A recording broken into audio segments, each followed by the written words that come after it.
Metal Gear Solid is what happens when you combine the historical military might of the US and an over-the-top Japanese style. Konami's 1998 masterpiece reminds us best with the conjoint blend of the East and West with Hal Emmerich, a computer engineer whose hobby is anime, or better yet known as an otaku whose hobby is computers, aka Otacon.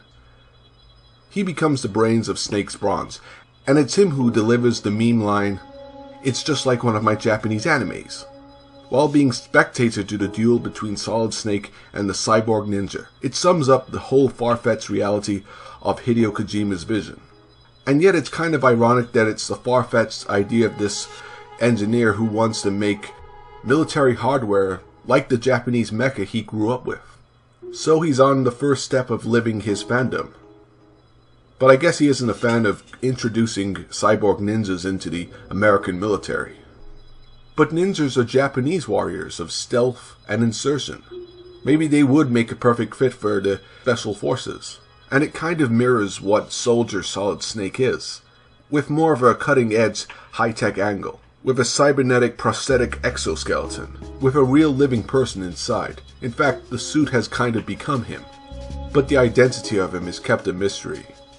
He ends up becoming Snake's shadow, assisting him and fighting him. I suppose you might call him a frenemy.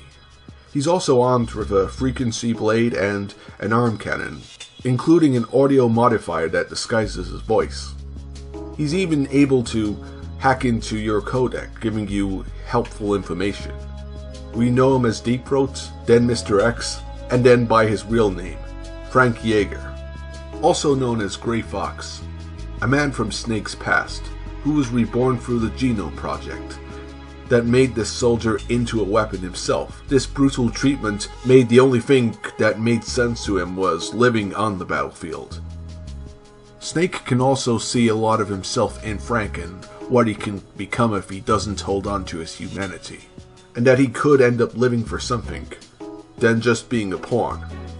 Of course, he ended up fighting for an anti-Metal Gear group called Philanthropy, so I guess he's a pawn again. Unfortunately, Yeager meets his fate with the fight against Metal Gear Rex, but through his death, a semi-legend is born, as CN comes back as the Russian mercenary Olga Glukovich. And in Metal Gear Solid 4, Raiden becomes an altered version of it.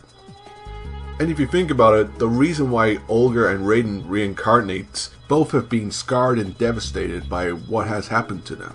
War has changed them. With Raiden, it was a war-scarred childhood, and with Olga, the loss of her fighting family wiped out during the tanker incident, making them both cold and emotionless, and that's why they both become the Cyborg Ninja.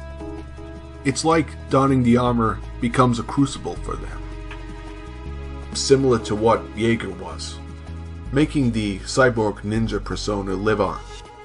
It also gave us Metal Gear Solid Revengeance.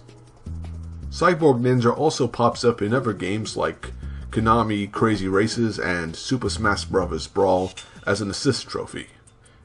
MGS was of course a groundbreaker, and one of the reasons was this character. Someone who works in the shadows while still being a threat, and a helper.